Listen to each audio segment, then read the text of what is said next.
अर्जुन वशिष्ठ विभीषणादि ज्ञानिमान् परम भागवतान् स्मरामि चेतोदर्पणमार्जनं भवमहादावाग्नि निर्वापनं श्रेयत्रैरवचन्द्रिका वितरणं विद्यावरोजीवनम् आनन्दाम्बुधिवर्धनं प्रतिपदं पूर्णामृतास्वादनं सर्वात्मस्नपरं परं विजयते श्रीकृष्णसङ्कीर्तनम् यद्गोपीवदनेन्दुमण्डनमभूत् कस्तूरिकापत्रकं यल्लक्ष्मी कुचशातकुम्भकलशैव्याघोषमन्दीवरं यन्निर्वाणविधानसाधनविधौ सिद्धाक्षरं योगिनां तन्न श्यामणमाविरस्तु हृदये कृष्णाभिधानं महाभाग राधामनोरमरमावरदासलीलागानामृतैकमणितिं कविराजराजं श्रीमाधवाचलविधौ अनुरागसद्भावती प्रियतमं प्रणतोऽस्मि नित्यं श्रीगोपालविलासिनी वलयसद्रत्नातिमुग्धाकृति श्रीराधापतिपादपद्मवचनानन्दाभिमग्नानिशं लोके सत्कविराजराजेति जातोदयां भूनिधिः तं वन्दे जयदेव सद्गुरुवरं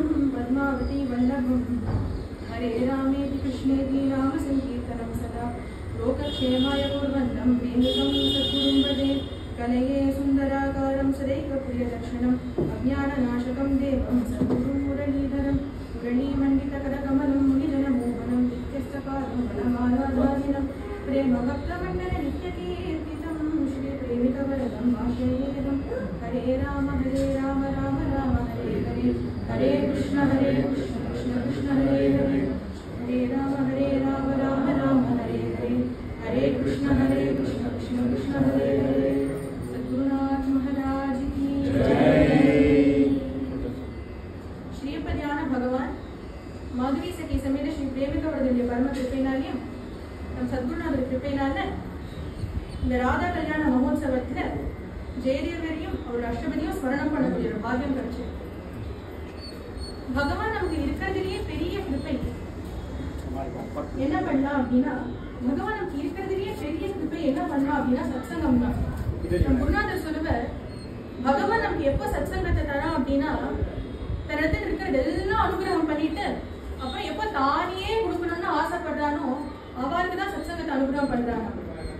ஸ்ரீ அண்ணா ஒரு கீர்த்தனையில சொல்ற, ஒரு கால் பகவான் நம்ம முன்னாடி வந்து நீ என்ன வரம் வேணாலும் கேளுன்னா நம்ம என்ன கேட்கணும்னா சத்சங்கமஜலா தேஹி தேஹி ஊசராவ நாஹி நாஹி.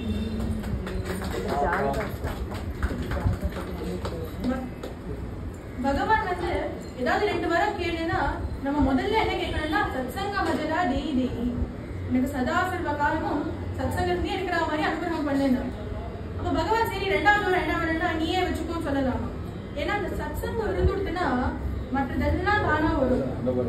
ஏன்னா அந்த சத்சங்கத்தை நம்ம என்ன பண்றோம், சதா துமச்சே நாமகாமோ சாது சந்த சேவா கரும் சத்சங்கமஜலா தேஹி தேஹி दूसरावर नाही नाही.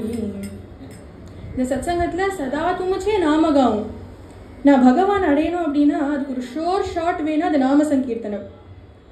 4 வேதத்தையும் பிரிச்ச மகாபாரதம் எழுதின 18 புராணங்கள் எழுதின வியாச பகவான் என்ன சொல்றாருன்னா, ஆலோட்ய சர்வசாஸ்திராணி விசாரிய ச புனః புனः இதமேகம் சுனிஷ்பன்னம் த்யேயோ நாராயண சதா.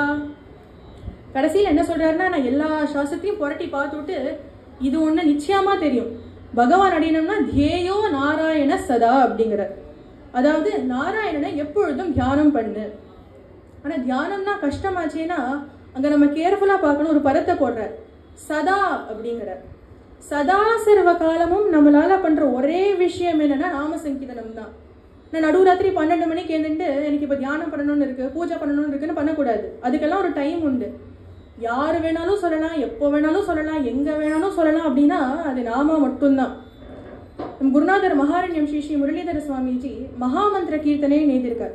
மகாமந்திரத்துல மொத்தமா 16 வேர்ட்ஸ் இருக்கு. ஒரு ஒரு வேர்டுக்கு ஒரு சரணம் எழுதியிருக்கார்.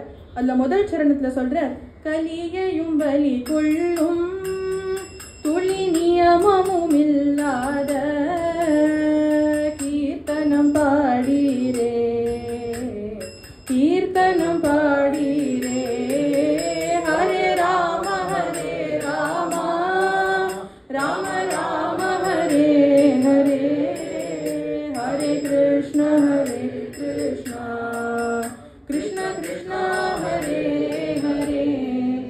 துளி நியமமும் இல்லாது எல்லாரும் பண்ண முடியும்னா அது நாம சங்கீர்த்தனம் தான். தியாகராஜர் கூட இது சக்கனி ராஜ மார்க்கமு அப்படிங்கிறார். இது ஒரு ராஜ பாட்டு அப்படிங்கிறார். ஸ்ரீமத் பாகவதத்திலேயே சொல்றது இந்த நாம சங்கீர்த்தனம் அப்படிங்கிற இந்த மார்க்கத்துல தாவன் நிமீல்யவான் நேத்ரே நஸ்கலேத் ந பதேதிஹன்னு சொல்றது. இந்த நாம சங்கீர்த்தனம்ங்கிற மார்க்கத்துல கண்ணை மூடிட்டு ஓடலாமா, கண்ணை மூடிட்டு ஓடினாலும் நம்ம வழுக்க மாட்டோம், கீழே விழமாட்டோம்னு சொல்றது. ஏன்னா வாஸ்தவத்துல பார்த்தா நம்ம ஓடல, பகவான் தான் நம்மளை தூக்கின்னு ஓடுறாரு இல்லையா. பகவான் அப்படி இறங்கி வர்றார். சக்ரதேவ பிரபன்னாய தபாஸ்மி திட்டு யாச்சத்தேன்னு யாரெல்லாம் ராமா நான் உன்னை சேர்ந்தவன்னு சொல்றாளோ அவளுக்கு நான் அபயம் தரேன், ராவணனா இருந்தாலும் அபயம் தரேங்கிறார்.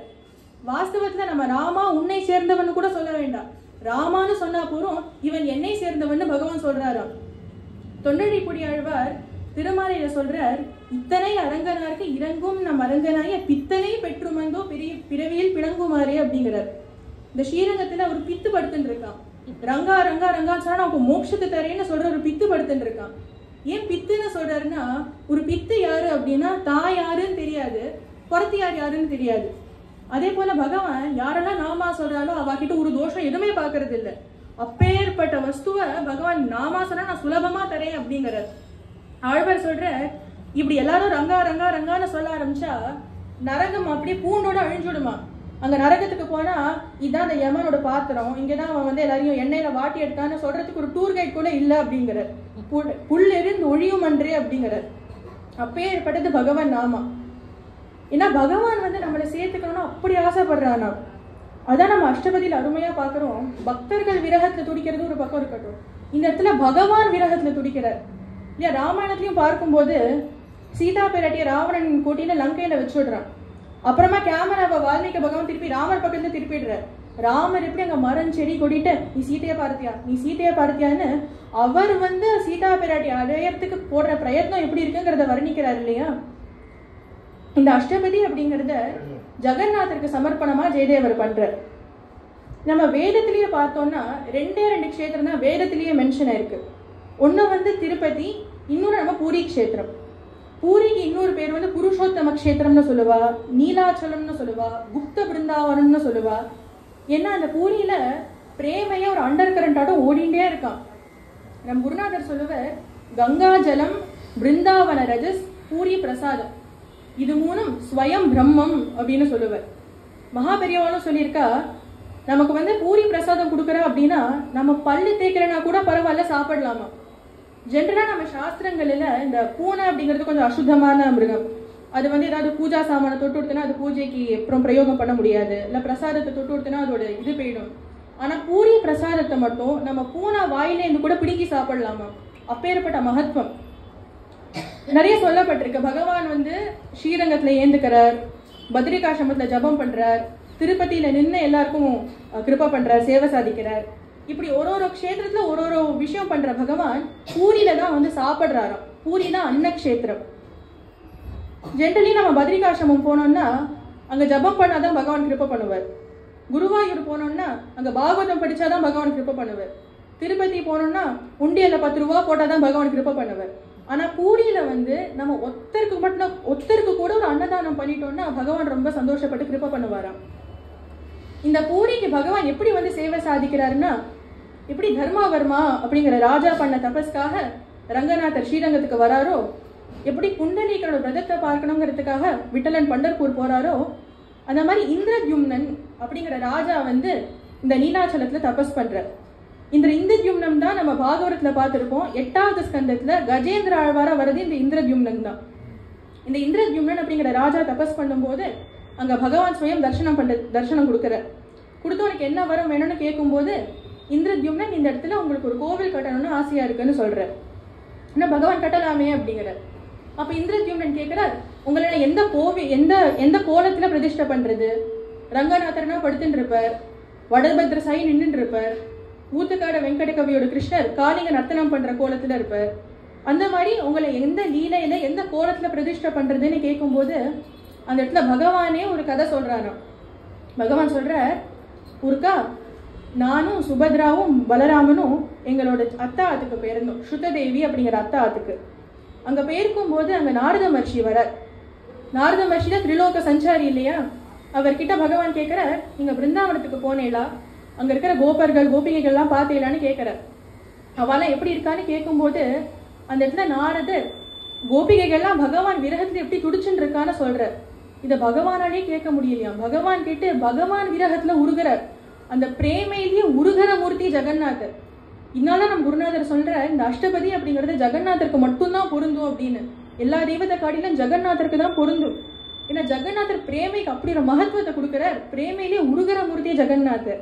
யஃப் பஷ்யதி ஜெகநாதம் ரதஸ்தம் கமலேக்ஷணம் தஸ்ய நாஸ்தி புனர்ஜன்ம சம்சாரே சுக துக்கதே. யாரெல்லாம் இந்த ஜெகநாதரை பார்க்கிறானோ அவருக்கு ஒரு புனர்ஜென்மம் இல்லை அப்படின்னு ஸ்ரீ அண்ணா சொல்றார். சைதன்ய மகாபிரபு பிரேமைக்குன்னே ஒரு உருவம் இருக்குன்னா அதுதான் மகாபிரபு. ஒருக்கா ராதா தேவியாத்துக்கு கிருஷ்ணர் போயிருந்தார். அப்ப அப்படி போகும்போது அங்க ஒரு செவன்ல ஏதோ பெயிண்டிங் ஆட்டம் இருந்துதான். உன்ன பகவான் கேட்கிறார், யார் இது இவ்வளோ அழகா இருக்காளே, கோயம் ராதே சுகுமாரஹா, இவ்வளோ அழகா இருக்காளே அப்படின்னு கேட்கும்போது, யாருன்னு கேட்கும்போது ராதா சிரிச்சு சொல்றா, கிருஷ்ணா அது பெயிண்டிங்ல அது கண்ணாடி, நீதான் அது அப்படின்னு சொல்றா. அப்போ கிருஷ்ணருக்கு ஒரு ஆசை வந்துதான், ராதா ஹிருதயத்துல தான் எப்படி இருக்கேன்னு பார்க்கணும் அப்படின்னு. அதனால்தான் மகாபிரபுவா அவதாரம் பண்றார். கிருஷ்ணனோட ரூபம் ராதையோட ஹிருதயம். இப்படி பிரேமைக்குனே உருவான மகாபிரபு மொத்தமா 18 இயர்ஸ் பூரியில இருந்திருக்கார். அது மட்டும் இல்ல, அவளோட கடைசி 12 வருஷம் பூரியிலேயே தான் இருந்திருக்காரு. கம்பீர குகை அப்படிங்கிற இடம் இன்னும் இருக்கு அங்க. நம்ம எப்போ பூரியை ஸ்மரணம் பண்றோமோ 2 மகாத்மாக்களை ஸ்மரணம் பண்ணாம இருக்க முடியாது. ஒண்ணு நம்ம ஜெயதேவர், இன்னொன்னு மகாபிரபு. அப்பேற்பட்ட மகாபிரபுவை பத்தி நம் குருநாதர் ரீதியில ஒரு மதுரை கீதத்தை பார்க்கலாம். चैतन्य देवा शरणं श्री कृष्ण चैतन्य देवा शरणं शरणं चैतन्य देवा शरणं वरण्डयन् இதயத்தில் கிருஷ்ண பிரேமையும் தெளித்திடுவாயே சைதன்ய தேவா சரணம். விதவிதமாயடி பாடினாலும் பிரேமையில்லாவிடில் பலனொன்றுமில்லை சைதன்ய தேவா சரணம். கிருஷ்ண பிரேமையனும் அருவியிலே என்னையும் நீராட்டிடுவாய் நீயே சைதன்ய தேவா சரணம். ஸ்ரீ கிருஷ்ண சைதன்ய தேவா சரணம் சரணம் சைதன்ய தேவா சரணம். மகாபிரபுட சத்சங்கமே எப்படி இருக்கும் அப்படின்னா, ராத்திரி ஒரு 9 மணிக்கு ஆரம்பிக்கும், காத்தால 4 மணி வரையும் போகுமா. சத்சங்கமே என்ன அப்படின்னா, ஹரே கிருஷ்ண கிருஷ்ண கிருஷ்ண ஹரே ஹரே, ஹரே ராம ராம ராம ஹரே ஹரே. மணிக்கணக்கா சொல்லிட்டு இருப்பா. நடுவில் ஒரு பாகவத ஸ்லோகத்தை எடுத்துன்னு ஆலாபனம் பண்ணுவா, அப்புறம் திருப்பி நாமா சொல்லுவா. ஆனா இதை ரெண்டுத்தையும் தவிர மகாபிரபு ஏகாந்தத்துல 2 விஷயத்த அனுபவிப்பறான். ஒன்னு லீலா சுக்கரோட கிருஷ்ண கரந்தாமிருதம், இன்னொன்னு நம்ம ஜெயதேவரோட அஷ்டபதி. இதுதான் அவரோட கோமளமான ஹிருதயத்துக்கு ரொம்ப சுகமா இருக்கும். அப்பேற்பட்டதே இந்த அஷ்டபதி. அந்த ஜெயதேவரை இன்னைக்கு ஸ்மரணம் பண்ணக்கூடிய ஒரு பாகியம் கிடைச்சிருக்கு. பூரி பக்கத்துல கிந்து பில்வம் அப்படிங்கிற ஒரு இடத்துலதான் ஜெயதேவரோட அவதாரம். அது அவரே ஒரு அஷ்டபதியில சொல்றார். வர்ணிதம் ஜெயதேவகேன ஹரேரிதம் பிரவணேன சிந்து பில்வ சமுத்திர சம்பவ ரோஹிணி ரமணேன ஹரிஹரிஹதாதரதயா. जयदेवैति ख्यातो भक्तश्रेष्ठो महाकविः आसी नीलाचले पूर्वं कृष्णध्यानपरायणः जितेन्द्रियो विरक्तश्च सर्वशास्त्रविचक्षणः शमादिगुणसम्पन्नो वीणावादनकोविदः. இது ஸ்ரீ ஸ்ரீ அண்ணா வைஷ்ணவ சம்ஹிதையில எழுதியிருக்கிற ஸ்லோகங்கள். ஜெயதேவர் அப்படின்னு ஒரு மகாபுருஷர் இந்த கெந்துலியில அவதாரம் பண்றார். ஜெயதேவரை வியாசோட அம்சம் அப்படின்னு சொல்லுவா. நான் நிகம கல்பத்தரோர் பலிதம் அப்படின்னு வேதம் சாஸ்திரம் எல்லாத்தோட சாரம் தான் ஸ்ரீமத் பாகவதம். ஆனா பாகவதத்தோடைய சாரமாம் இந்த அஷ்டபதி. அதனால ஜெயதேவரை வியாச பகவானோட அம்சம் அப்படின்னு சொல்லுவா. அவர் இந்த அஷ்டபதியும் எழுதியிருக்கிறது அவருடைய அனுபவம்.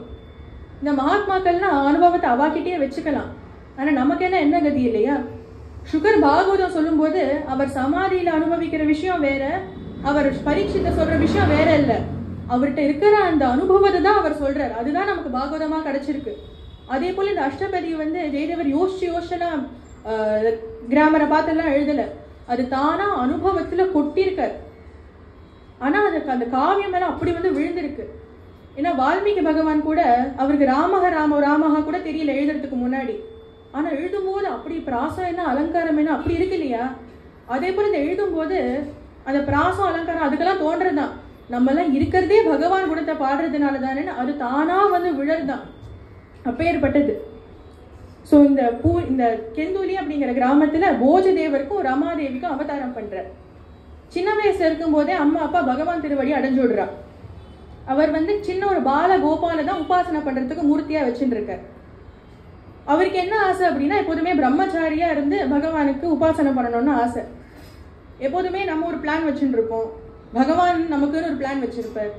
பகவான் வச்சிருக்கிற பிளான் தான் ஜெயிக்கும், அதான் ஜெயிக்கணும், அதான் நமக்கு நல்லது.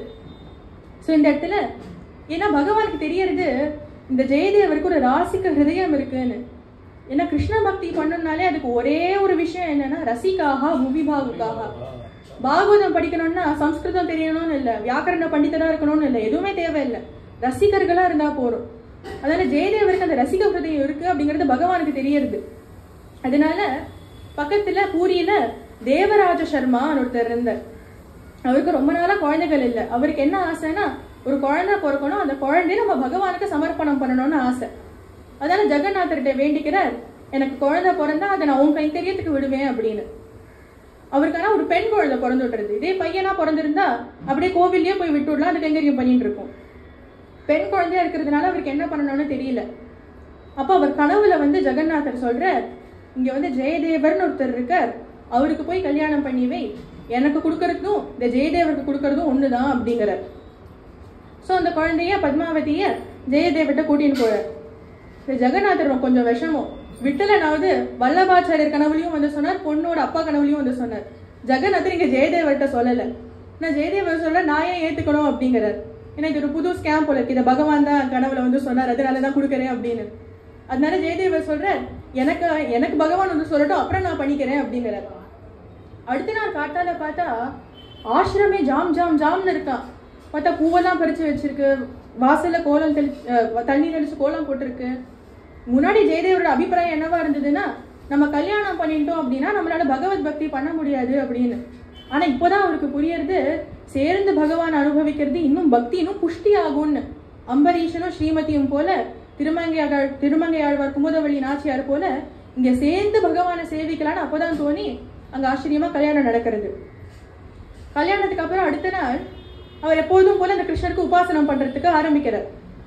ஸோ அங்க ஒரு பெரிய அண்டா ஃபுல்லா தீர்த்தம் வச்சிருக்காரு, மந்திரம் பண்ணி அந்த கிருஷ்ணர் மேல புருஷ சூக்தம் சொல்லி அபிஷேகம் பண்ணணும்னு. பத்மாவதி அங்கே நிறுத்துங்க, என்ன பண்ண போறேன் அப்படிங்கிறார். இவர் இந்த கிருஷ்ணர் மேல அபிஷேகம் பண்ண போறேன், இத்தனை ஜலத்தை அந்த சின்ன குழந்தை மேல சட சடன்னு கொட்ட போறேலான்னு கேட்கிறார். அதுக்கு பாவம் மூச்சு முட்டாதா அப்படிங்கிறார். ஜெயதேவர் பார்க்கறாரு, இது குழந்தை, அதுக்கு மூச்சுன்னு ஒண்ணு இருக்கு, அது முட்டும், இதெல்லாம் அப்பதான் தோன்றது. ஏன்னா அவர் பிரகாரம் குழந்தைய பார்த்தா ஜெகத் பிரபும் தேவம் அனந்தம் புருஷோத்தமம்னு தான் பகவானை பார்த்தார். இதான் லீலா சுகர் நாராயண பட்டத்திரி நாராயணியத்துல சொல்றார், சின்ன குழந்தை கிருஷ்ணர் மண்ணை சாப்பிட்டுட்டான் இல்லையா, அதனால யசோதா அப்படி கவலைப்படுறாளே. அதுக்கு நாராயண பட்டத்திரி சொல்றார், நீ இவ்வளோ மண்ணை சாப்பிட்டதுக்கே இவ்வளோ கவலைப்படுறேன்னா பிரளயத்துல எல்லா மண்ணையும் இந்த குழந்தை தானே சாப்பிட போறான், அதுக்குன்னு நீ ஏதோ மருந்து வச்சிருக்கியான்னு கேட்கிறார். லீலா சுகர் இன்னொரு படி மேல போய் சொல்றார், அந்த குழந்தை அண்டசராட்சரத்தையும் வாயில காட்டுறான் இல்லையா, அப்ப உள்ள பார்க்கடல் தெரியறது. வேற யாராவது இருந்தா என்ன பண்ணிருப்பா, கண்ணத்துல போட்டு இருப்பா. ஆனா யசோதாமோட தாயார் ஹிருதயத்துக்கு என்ன தோன்றதுன்னா, சோப்பா அவன் நேற்றுக்கு கொடுத்த பால குழந்தைக்கு தகிக்கலையே அப்படின்னு நினைக்கிறா. உள்ள ஹிமாலயாஸ் காண்றது, அது பனிமலை. ஆனா யசோதாமாக்கு என்ன தோன்றதுன்னா, யாரு கண்ணு பட்டுதோன்னு தெரியல, நேற்றுக்கு சாப்பிட்ட வெண்ணையும் ஜீரணமால அப்படின்னு குழந்தைக்கு திருஷ்டி எடுக்கிறாளாம். அந்த வச்சனம் நம்மளை காப்பாற்றட்டும் அப்படின்னு லீலா சுகர் சொல்றார். ஈரேழு புவனங்கள் படைத்தவனை கையிலேந்தி சீராட்டி பாலூட்டி தாலாட்ட என்ன தவம் செய்தனே யசோதா. இதுதான் பாக்கியம். பகவானை பார்த்து யார் வேணாலும் கண்ணத்துல போட்டுப்பா இல்லையா, பயத்துல கூட கண்ணத்துல போட்டுக்கலாம். ஆனா பகவான் இந்த பிரேமையோட பாக்குறது இது குரு கிருபை இருந்தாதான் வரும். அதனால இந்த இடத்துல பத்மாவதி சொல்றா, பாவம் குழந்தைக்கு மூச்சு முட்டும், அந்த சின்ன குழந்தைகளுக்கெல்லாம் குளிப்பாட்டும் போது இப்படி ஒரு கையை வச்சுட்டு தான் குளிப்பாட்டுவா. தண்ணி வரும்போது அது அப்படி குழந்தையோட முகத்துல படாம பண்ணலான்னு. அதனால நீங்க அபிஷேகம் பண்ணுங்கோ, ஆனா கையை அப்படியே வச்சுட்டு பண்ணுங்க, அப்பதான் குழந்தைக்கு மூச்சு முட்டாம இருக்கும்னு சொல்ற. இப்படி பகவத் பிரேரணையில அவர் அஷ்டபதி எழுத ஆரம்பிக்கிறார். அதெல்லாம் அவரோட அனுபவம் தான். மேகைஹி மேதுரமம்பரம் வனபுவஹா श्यामास्तमालध्रुमैः नक्तं वीरुदयं त्वमेव तदिमं राधे गृहं प्रापय इत्थं नन्दनिदेशितश्चलितयो प्रत्यध्वकुञ्जध्रुमं राधा माधवयो जयन्त्यमुना कूलेरः केळयः.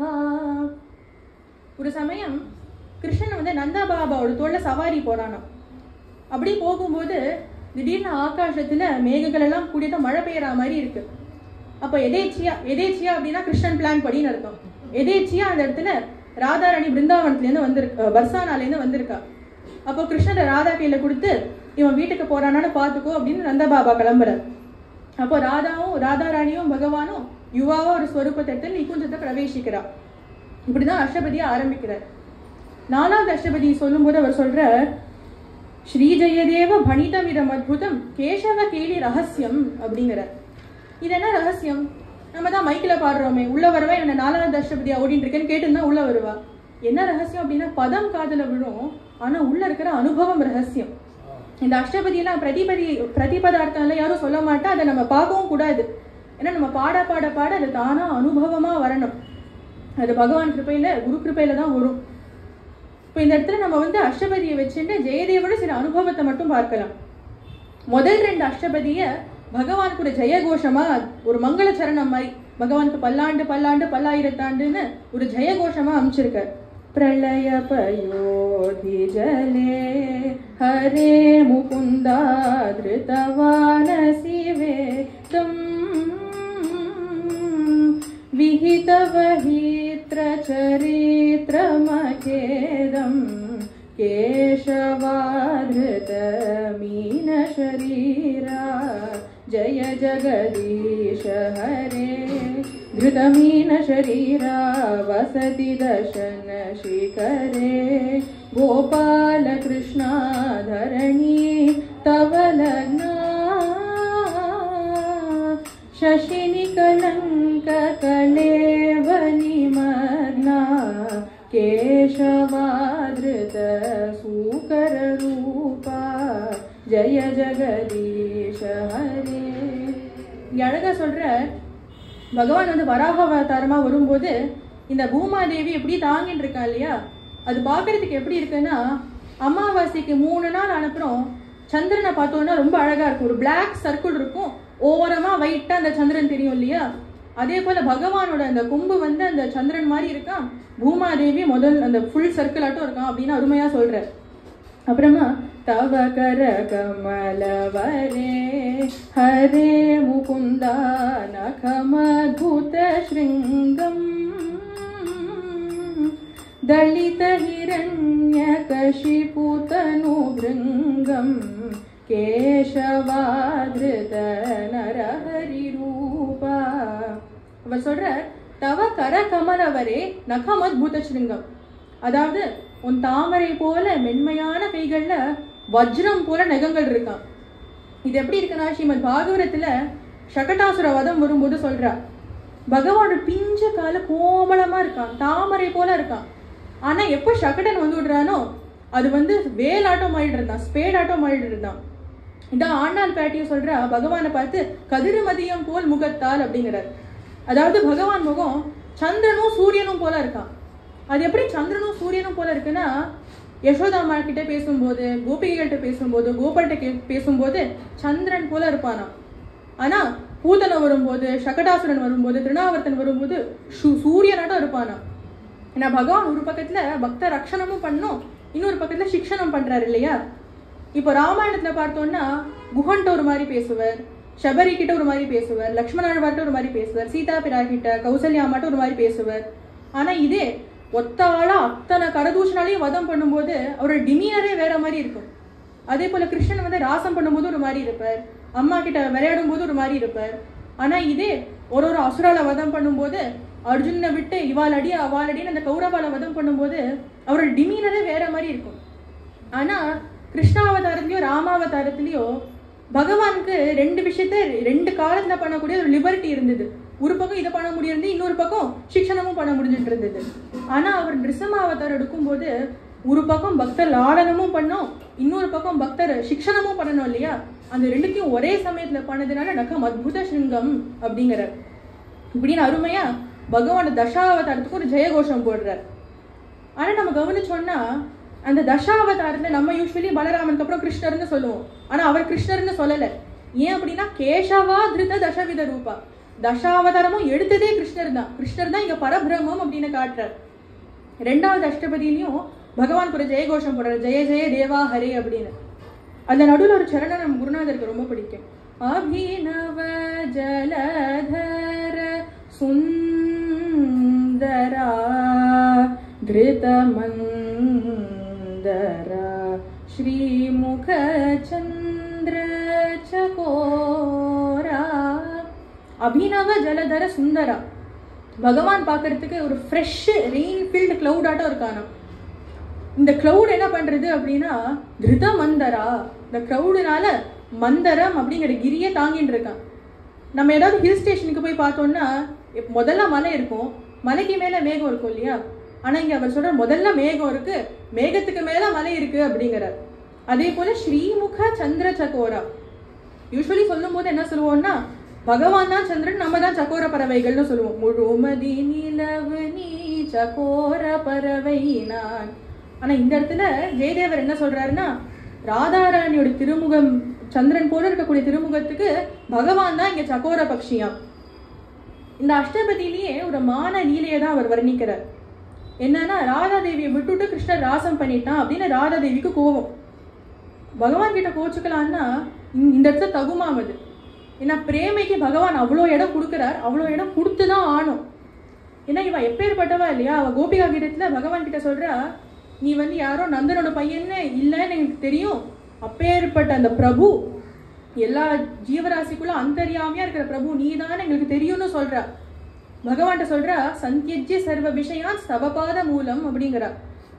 அவ வந்து பகவான் கிட்ட எல்லாத்தையும் தியாகம் பண்ணிட்டு உன் சரணத்துக்கு வந்திருக்கணும், என்ன தைரியம் இருக்கணும் இல்லையா? ஏன்னா யார்கிட்ட வந்து சொல்றா அந்த அண்ட சராட்சரத்தையும் ஆட்டக்கூடிய ஒரு மாயைய தன்னோட ஒரு புன்முறுவல்ல பகவான் வச்சுட்டு இருக்கானா. நான் குந்தி ஸ்துதி பண்ணும்போது முதல்ல ஆரம்பிக்கிறேன், நமஸ்யே புருஷம் ஸ்வாத்யம் ஈஸ்வரம் பிரகிருதே பரம்னு ஆரம்பிக்கிறா. ஆனா பகவான் வந்து குந்தி தேவியை பார்த்து ஒரு சிரிப்பு சிரிச்சு விடுறா. பழையபடி பருப்பு சாதம் சாப்பிட்றியான்னு கேட்கறாளாம். அந்த அண்ட சராட்சரத்தையும் ஆட்டுற மாயைய ஒரு சிரிப்புல வச்சுட்டு இருக்கிற பகவான் கிட்ட வந்து நாங்க எல்லாத்தையும் தியாகம் பண்ணிட்டு வந்திருக்கோம்னு சொன்னா அந்த கோபிகைகள் எப்பேற்பட்டவளா இருக்கணும் இல்லையா? அதான் உந்தவன் வந்து வந்தே நந்த விரஜஸ்திரீனா பாதரேனோர் அபிஷ்ணஷா யாசாம் ஹரிகதோத்கீதம் புனாதி புவனத்திரயம் அப்படின்னு சொல்றார். இந்த இடத்துல முதல்ல ஜெயதேவர் வந்து ஒரு வசந்த கால வர்ணனையில ஆரம்பிக்கிறார். ஸ்ரீமத் பாகவதத்துல வந்து ராசம் சரத் ரித்துல வருது. பகவான் பிதாராத்ரி சரதோத்புல்ல மல்லிகாஹ. ஆனா உண்மையில ராசம் தினம் நடக்கிறது தான். இப்ப கூட பகவான் ராசம் பண்ற இடம் விதுவனம் அப்படின்னு பிருந்தாவனத்துல இருக்கு. ஒரு 6-6:30 மணிக்கு மேல உள்ள விட மாட்டான், ஏன்னா தினம் அங்க பகவான் ராசம் பண்றார். அதனால 3வது அஷ்டபதியில அந்த வசந்த ரித்துவோட வர்ணனை பண்றார். லலித லவங்கலதா பரிஷீலன கோமல மலய சமீரே மதுகர நிகர கரம்பித கோகில கூஜித குஞ்ச குடீரே விஹரதி ஹரிரிஹ. ஜென்ரலி திவ்யநாமத்துக்கு அப்புறம் புனர் பிரதிஷ்டைக்கு இந்த அஷ்டபதியை தான் பாடுவா. நான் இந்த அஷ்டபதியை பாடும்போது திருப்பி பகவானோட சாநித்தியம் அங்க உதுடுறது அப்படிங்கிறதுனால இந்த அஷ்டபதியை தான் பாடுவா. ஜென்ரலி பகவான் வந்து ராசம் பண்றதுக்கு முன்னாடி எல்லா கோபிகைகளுக்கும் ஒரு மெசேஜ் அனுப்புவானா. ஆனா மெயின் மெசேஜ் ராதாராணி கிட்ட தான் போகும். ராதா தான் ஒரு கோபிகையில கூட்டிட்டு வருவா. அதனாலதான் என கோரிடமுண்டோ ராதே உன் ராச மண்டலம் தனில் எனக்கோரிடமுண்டோ அப்படின்னு நம்ம குருநாதரை பாடுறார். ஒரு சமயம் சிவனுக்கு பகவானோட ராசலீலையை பார்க்கணும்னு ஆசை வந்துதான். ஆனா ராதாராணி ஒன்லி கோபிகைகள் அலவுட் அப்படின்ட்டா. அதனால சிவபெருமான் ஒரு கோபியா ஒரு வேஷம் போட்டுன்னு வராது. இப்போ கூட கோபேஸ்வர் மந்திர் அப்படின்னு பிருந்தாவனத்துல இருக்கு. அதனால ராதாராணி தான் கூட்டிட்டு வருவா. அப்படி ஒரு சமயம் பகவான் ராதாராணி வரத்துக்கு முன்னாடியே ராசத்தை ஆரம்பிச்சு விடுறான். அதனால ராதாராணிக்கு என்னை விட்டுட்டு பகவான் ராசம் பண்றார் அப்படின்னு ஒரு நிகுஞ்சத்துல விலாபம் பண்றா. அப்போ ஒரு சகி சொல்றா, நீ இப்படி விலாபம் பண்றியே, பகவான் தோஷத்தை வேணா அதை யோசிச்சு பாரு அப்படிங்கிறா.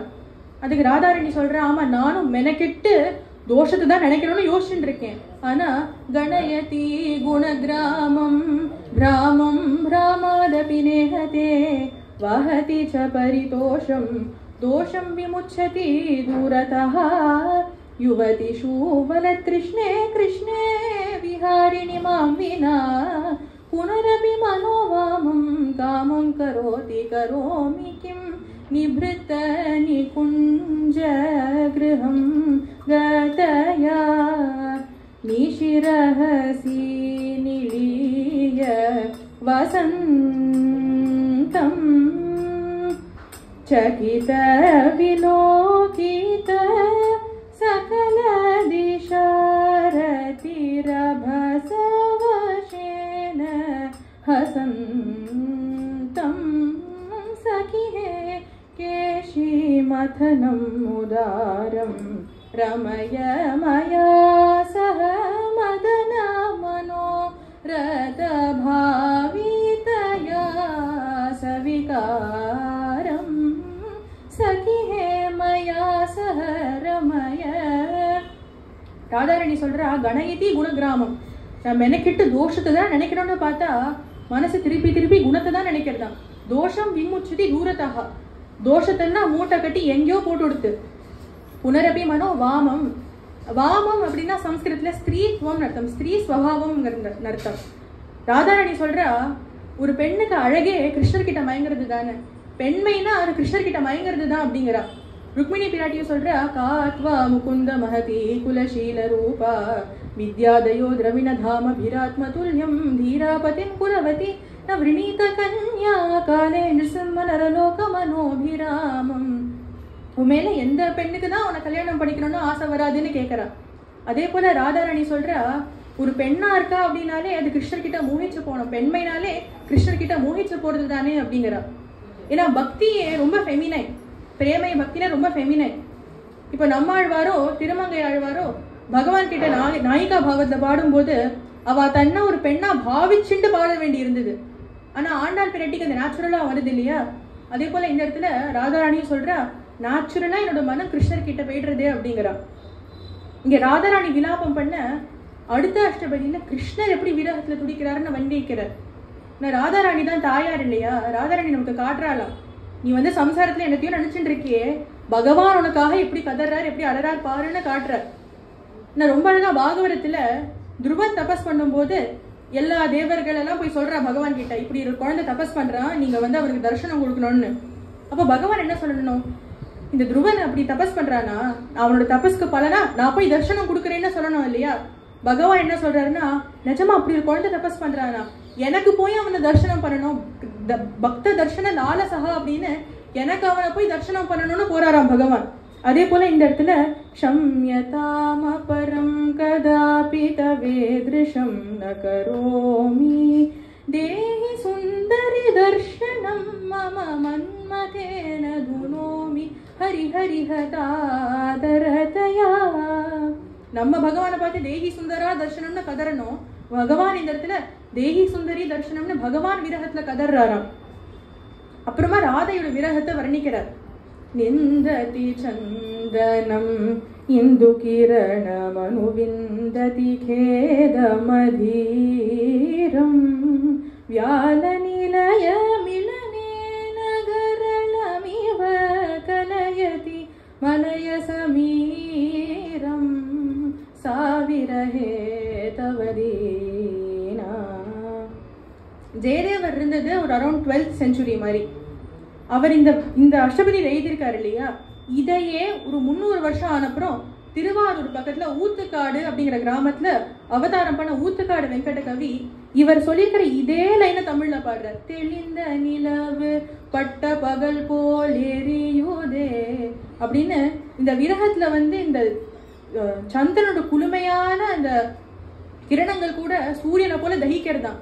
அதையே தான் ஊத்துக்காடு வெங்கட கவி பாடுறார். அது மட்டும் இல்ல, இந்த ஜெயதேவரை பத்தி பத்மாவதி ரமணம் அப்படின்னு ஜெயதேவர் மேல ஒரு ஸ்தோத்திரம் மாதிரி ஒரு கீதத்தையும் பண்ணியிருக்கார். இது எப்பவோ பண்ணிருக்கு, அவர் எந்த செஞ்சுரின்னு யோசிச்சு பார்க்கணும் இல்லையா? ஏன்னா இப்போ மாதிரி அந்த காலத்துல அந்த டெக்னாலஜி கூகுள் எதுவுமே இல்லை. அப்பவே நமக்கு தெரியறது இல்லையா அந்த அஷ்டபதி எப்பேற்பட்டதுன்னு. சூரியன் சந்திரன் இருக்கிற வரைக்கும் ஒரு சைத்தன்யம் இருக்கக்கூடியது இந்த அஷ்டபதி. ஜென்ரலி ஜெயதேவர் எழுதும் போது அவர் இந்த அஷ்டபதியை பாடுவர், பத்மாவதி அனுகரணம் பண்ணுவார். அரணா மீரா மேல ஒரு தியான ஸ்லோகம் பண்ணும்போது மீரா சம்பகலத்தோட அவதாரம் இல்லையா, அதே போல பத்மாவதியும் சம்பகலத்தோட அம்சம் தான் அப்படின்னு சொல்லியிருக்காரு. அதனால இவர் பாட அவ அனுகரணம் பண்ணதான் இருக்கும். ஏன்னா ஊத்துக்காடும் பாடுறாரு இல்லையா, யார் என்ன சொன்னாலும் மஞ்சாதே நெஞ்சமே ஐயன் கருணையை பாடு, முடிந்தால் அளவோடும் ஜதியோடும் மாடு. பகவானுக்கு கானமும் நிருத்தியமும் ரெண்டும் சேர்ந்து பண்ணா பகவானுக்கு ரொம்ப பிடிக்குமா. அதனால இந்த இடத்துல பத்மாவதி தேவி அனுகரணம் பண்ணுவா.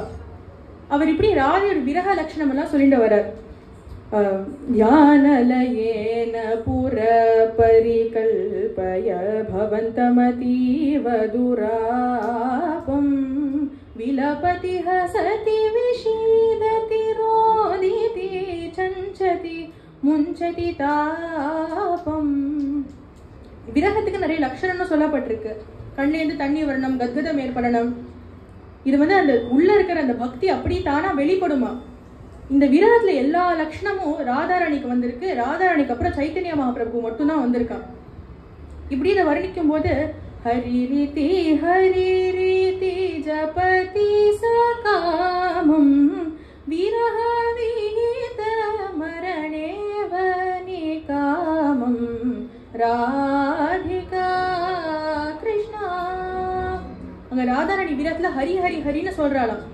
அது சொல்றது எப்படி இருக்குன்னா, விரகத்துல மரணம் வந்துடுமோன்னு அந்திம சமயத்துல ஹரி நாமம் சொல்லணுங்கிறதுனால ஹரி ஹரின்னு சொல்லிட்டு இருக்கா. அப்படி இந்த லட்சணத்தெல்லாம் வர்ணிக்கும் போது இந்த லைன், இந்த விலபதி ஹசதி விஷீததி ரோதிதிக்கு பத்மாவதிக்கு அனுகரணம் பண்ண வரல. அதை பண்ணும்போது ஜெயதேவருக்கு அதனால இந்த சாட்டிஸ்பாக்சன் வரல. அவர் திருப்பி திருப்பி இன்னும் பண்ணு பிரேரணை பண்ணிட்டே இருக்கார். அப்படி பண்ண பண்ண பண்ண அந்த இடத்துல ராதாராணியாவே மாறிடுறாளாம். ராதாராணியோட அத்தனை லட்சணங்களும் பத்மாவதிக்கு வருது. அப்ப அப்படி அவ விரகத்துல துடிக்கும் போது யார் அங்க ஆறுதல் சொன்ன? ஜெயதேவர் சகியா மாதிரி ஒரு ஆறுதல் சொல்றார். இவா இப்படி இந்த பக்தி பண்றதை பார்த்து அந்த இடத்துல பகவான் என்ன பண்றாருன்னா, மயூரபர்ஹ மகுடம் பீதாம்பரதரிம் ஹரிம் பிரசன்ன சாருவதனம் சஞ்சன் மகர குண்டலம் குடிராலக சம்யுக்தம் கஸ்தூரி திலகாஞ்சிதம் முரளீ வாதயஞ்ச ராதாலிங்கன தத்பரம் ஸ்னிக்ன பிராவிருட்கணஷ்யாமம் வைஜயந்தி லதாதரம் வியத்யஸ்த சரணாம்போஜம் ஜெயதேவோத தர்ஷதம். அப்படின்னு அந்த இடத்துல பகவானே ராதாராணியோட பீதாம்பரதாரியா குட்டிராலக பரணனா நீலாமேக ஷியாமலனா அங்க பகவானே அங்க அவ ரெண்டு பேருக்கும் தர்சனம் கொடுக்கிறார். அதனால இந்த 24 அஷ்டபதி எழுதுறதுக்கு முன்னாடி 8வது அஷ்டபதியிலேயே பகவான் அதை ஏத்தன்ட்டேன் அப்படின்னு தன்னோட அக்செப்டன்ஸை காமிச்சுடுற 8வது அஷ்டபதியிலேயே. ஸோ இப்படி இந்த இடத்துல ராதையோட விரகத்தெல்லாம் ஒரு சகியை போய் கிருஷ்ணர்கிட்ட சொல்றார். அப்போ கிருஷ்ணர் ராதையோட நிகுஞ்சத்துக்கு வர சொல்றார். தீர சமீரே யமுனா தீரே வசதிவனே வனமாலி. ஆனா ராதாராணிக்கு அப்படி ஒரு விரகத்துல அந்த நிகுஞ்சத்துக்கு போக கூட முடியலையாம். அதுதான் அசக்தாம். அந்த விரகத்தினால உடம்பு ரொம்ப வீக் ஆகி ராதாராணியால போகவே முடியல. இப்போ அஷ்டபதி மொத்தமா 24 அஷ்டபதிஸ் இருக்கு இல்லையா, அதுல நடு அஷ்டபதி தான் அந்த 12th அஷ்டபதி. பஷ்யதி திஷி திஷி ரஹசி பவந்தம் த்வததர மதுர மதுனி பிபந்தம் நாத ஹரே ஜகநாத ஹரே.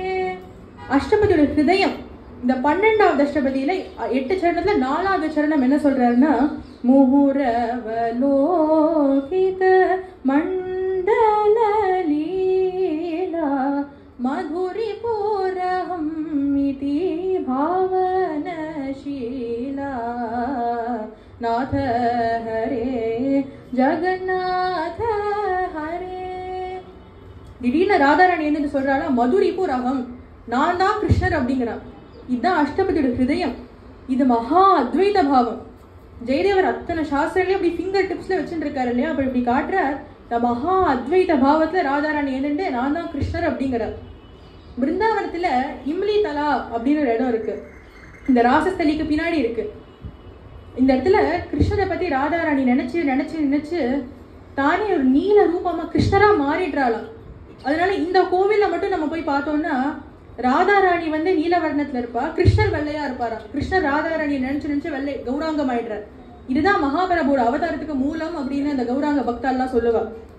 அப்போ இந்த இடத்துல கிருஷ்ணரை பத்தி நினைச்சு நினைச்சு தானே கிருஷ்ணரா மாறிடுறா. இதுதான் அஷ்டபதியோட ஹிருதயமே இதுதான். அடுத்த அஷ்டபதியில பகவான் வந்து நான் அந்த நிக்குஞ்சத்துல இருக்கேன்னு சொன்னா, ஆனா ரொம்ப நேரமா காத்துட்டு இருந்தார் பகவான். ஆனா ராதாராணியால வர முடியல, கொஞ்சம் லேட்டா வந்ததுனால பகவான் கிளம்பிடுறார். அப்ப அந்த இடத்துல ராதாராணி விலாபம் பண்றா. கதித சமயே பிஹரிரஹனய யௌவனம் மம விபலமித மமல ரூபமபி யௌவனம் யாமிஹே கமிஹ சரணம். ராதாராணி என்ன நினைச்சுக்கிறா அப்படின்னா, பகவான் வந்து வேற ஏதோ கோபியோட இருக்கா, அதனாலதான் வரல அப்படின்னு. அடுத்த 3 அஷ்டபதியில அந்த கோபி எப்பேற்பட்டவளா இருக்கணும், யாரமிதா வனமாலினா அப்படின்னு அந்த கோபியோட மகிமையா பாடுறா. ஆனா பகவான் பார்த்தீங்கன்னா அப்படி திரும்பி வரா. ராதாராணி கேட்கிறா, என்ன கையில இவ்வளவு சந்தனம் எல்லாம் பூசிட்டு இருக்கேன், எங்க இருந்தேன்னு கேட்கிறா.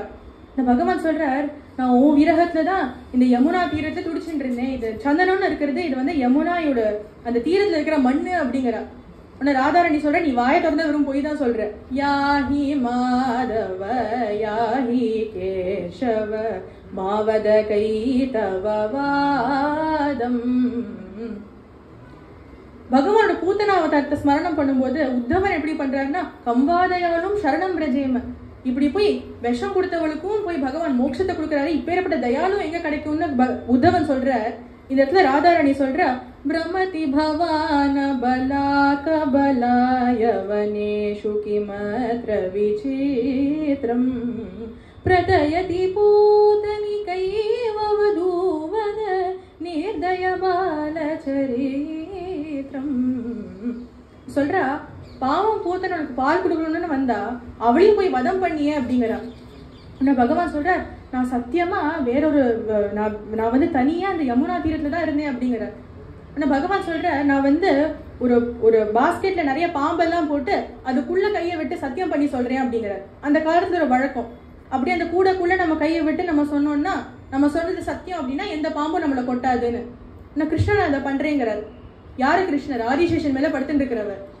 அடுத்தது அவர் சொல்ற, நான் வந்து அக்னிக்குள்ள கையை விட்டு சொல்றேன் அப்படிங்கிறார். அதுவும் தீர் பொலிகின்ற செஞ்சுடராழி திகழ் திரு சக்கரத்துன்னு அப்படின்னா கோட்டி சூரிய பிரகாசம் உள்ள சுதர்சனத்தை கையில வச்சுட்டு இருக்கிறவர் நான் அக்னியில கையை விட்டு சொல்றேன் அப்படிங்கிறார். உடனே ராத அதுவும் ஒத்துக்க மாட்டேன் அப்படிங்கிறார். உடனே பகவான், நான் எல்லா தேவர்களையும் கூப்பிட்டு அவளை சாட்சி சொல்றேன்னு.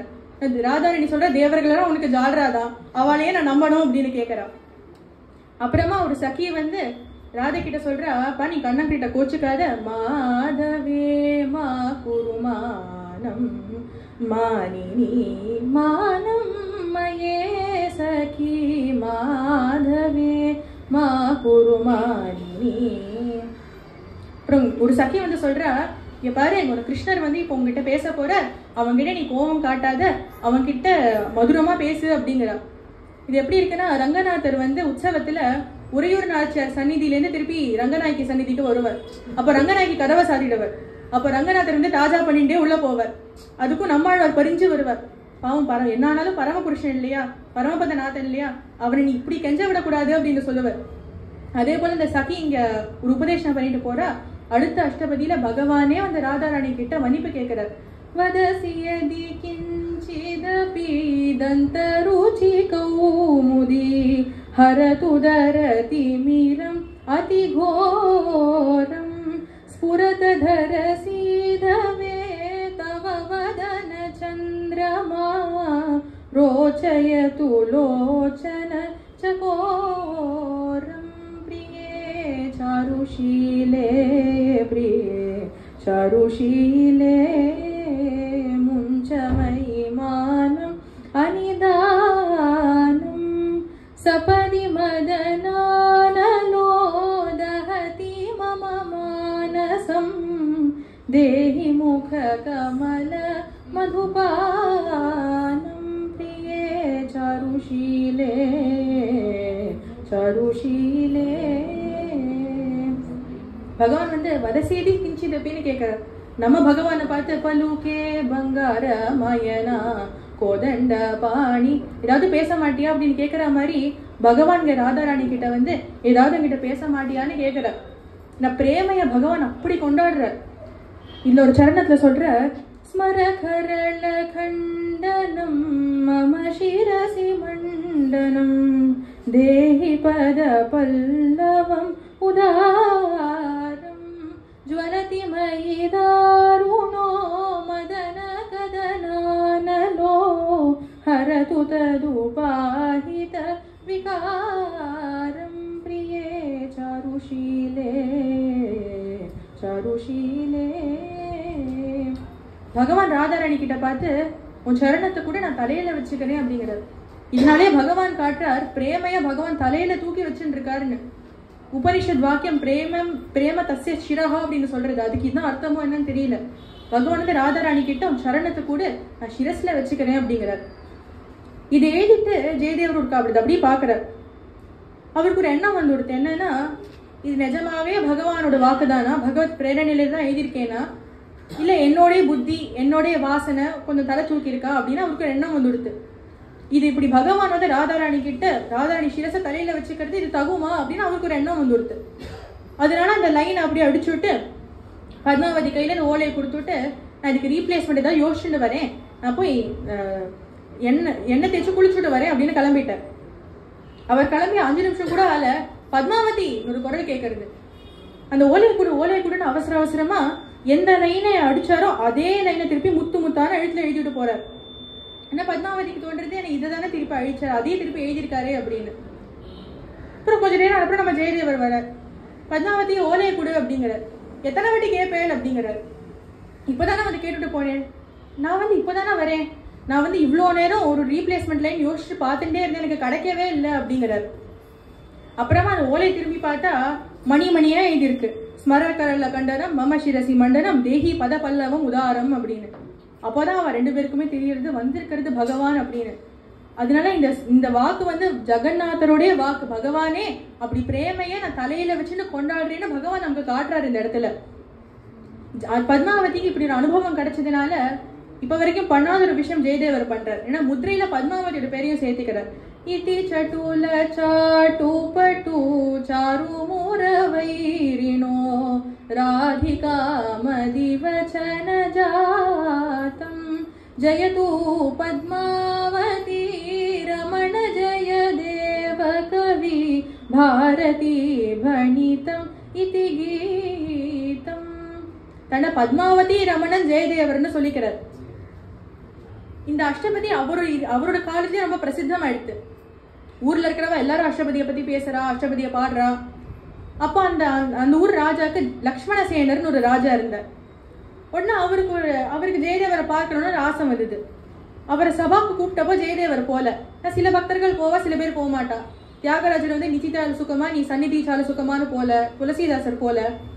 அதே போல ஜெயதேவரும் ராஜா கிட்ட போய் சபாக்கு போய் பேசி என்ன வேண்டி இருக்குன்னு அவர் போல. ஆனா ராஜாக்கா ஒரு கோவம் வந்துடுது. அவர் என்னமா அப்படி சொல்லலாம், ராஜா கிட்ட நான் வரமாட்டேன்னு எப்படி சொல்லலாம், அப்படியெல்லாம் அஷ்டபதி எழுதிட்டார். என்னாலையும் எழுத முடியும்னா அவரும் ஒரு அஷ்டபதி எழுதுறாராம். எல்லா காவியரசம் போட்டு எல்லாத்தையும் எழுதுறார். நிறைய பண்டிதர்கள் எல்லாம் கூப்பிட்டு சொல்றார், நான் அஷ்டபதி எழுதியிருக்கேன் பாருங்கோ, இது எப்படி இருக்குன்னு கேட்கிறார். அவெல்லாம் சொல்றா, காவியரசம்லாம் ஜோரா இருக்கு, ஆனா இல்ல பக்தி ரசமே இல்ல அப்படிங்கிறா. வியாச பகவான் நாரத மகர்ஷி பாகவதம் எழுதுறதுக்கு பிரேரணை பண்ணும்போது அவர் அருமையா சொல்றார், நம்ம ஒரு புஸ்தகம் எழுதலாம், அதுல எல்லா காவியரசம் போடலாம், எல்லா அலங்காரம் பிராசம் என்ன அப்படியெல்லாம் போடலாம். ஆனா கடைசியில அது பகவன் நாமாவை பத்தி பேசலன்னா அது ஈ காக்கா கூட தொடாது அப்படிங்கிற. ஆனா பிரதி ஸ்லோகம் அபத்தவத்யபி, ஒரு ஸ்லோகமும் தப்பா எழுதினா கூட பரவாயில்ல, அது பகவானை பத்தி பேசுறது அப்படின்னா சாதுக்கள் தலையில வச்சுன்னு கொண்டாடுவா அப்படிங்கிறா. அதே போல இந்த இடத்துல சொல்ற நிறைய கவிகள் இருக்கலே, வாச்ச பல்லவே யுமா படித்தரவா அப்படின்னு. ஆனா கடைசியில பகவானை பத்தி தானே பாடணும். அதனாலதான் இந்த சம்ஸ்கிருதம் இருக்கிறது, இந்த அலங்காரம் இருக்கிறது, பிராசம் இருக்கிறது எல்லாம் பகவானை பத்தி பாடுறது தானே. இந்த இடத்துல அவ சொல்ற அந்த பக்தி ரசம் இதுல இல்ல அப்படிங்கிற உடனே அந்த ராஜா உங்களெல்லாம் விடுறேன், நான் பகவான்கிட்டயே போய் கேட்கறேன் அப்படின்னு அவரோட அஷ்டபதியும் ஜெயதேவரோட அஷ்டபதியும் ஜெகநாதர் சந்நிதியில வச்சு ராத்திரி கதவை மூடிடுறார். அடுத்த நாள் கதவை திறந்து பார்த்தா ஜெயதேவரோட அஷ்டபதியை ஜெகநாதர் தலையில வச்சுட்டு இருக்கார். இந்த ராஜாவோட அஷ்டபதியை எங்கேயோ தூக்கி போட்டாராம். அதனால ஜெயதேவருக்கு அந்த ராஜா மேல ஒரு கருணை வந்துடுது, பாவம் அப்படின்னு. அதனால நம்ம இப்போ பாடுற அஷ்டபதியில நடுவுல நிறைய ஸ்லோகங்கள் வரும் இல்லையா, அதுல சிலதான் அந்த ராஜா எழுதினது. அதையும் to make him feel included Jayadevar அதை சேர்த்துட்டார். அப்புறம் அவரை அந்த ராஜாக்கு குருவா ஜெயதேவரும் ராஜாவும் நிறைய பேசுவா, நிறைய தீர்த்த யாத்திரைக்கெல்லாம் போவா. அண்ட் இந்த ராணியும் பத்மாவதியும் ரொம்ப க்ளோஸா இருந்தா, அவளும் அடிக்கடி பேசுவா. ஒரு சமயம் ஜெயதேவரும் அந்த ராஜாவும் அந்த யாத்திரைக்கு போயிருக்கும் போது பத்மாவதி தேவியும் அந்த ராணியும் ஒரு பால்கனியில நின்று பேசிட்டு இருக்கா. அந்த பால்கனியில பார்க்கும்போது ஒருத்தரோட அங்க ஒரு ஃபைனல் ரைட்ஸ் அடுத்த காரியம் நடந்துட்டு இருக்கு. அவரோட மனைவி வந்து அந்த ஃபியூனரல் பயர்லயே சேர்ந்துக்க தயாராயிட்டு இருந்தா. அப்ப அந்த ராணி சொல்றா, பாத்தியா இந்த என்னோட ராஜா எப்படி தர்மத்தோட ராஜ பரிபாலனம் பண்றார், எல்லாரும் இப்படி பத்திவிரத்தைகளா இருக்கா அப்படின்னு. ஆனா பத்மாவதி சின்னதா ஒரு சிரிப்பு சிரிச்சுக்கிறாளாம். ஆனா அந்த ராணி கேட்கிறா, நீ என்ன சிரிக்கிற அப்படின்னு. அதுக்கு பத்மாவதி சொல்றா, உண்மையான பாதிவிரத்தியம் எப்படி இருக்கணும்னா கணவர் போயிட்டாருங்கிறத கேட்டு விட்டே அந்த உயிர் தானா போயிடணும், அப்படிதான் பாதிவிரத்தை இருக்கணும் அப்படின்னு சொல்றா. உடனே அந்த ராணி சிரிச்சு அப்படியெல்லாம் யாரும் இருக்க மாட்டா அப்படிங்கிறா. இந்த ராணி மனசுலயே ஒரு எண்ணம் வந்தது, இந்த பத்மாவதி இப்படி எல்லாம் சொல்றாளே இவளே இப்படி பண்ணுவாளா அப்படின்னு.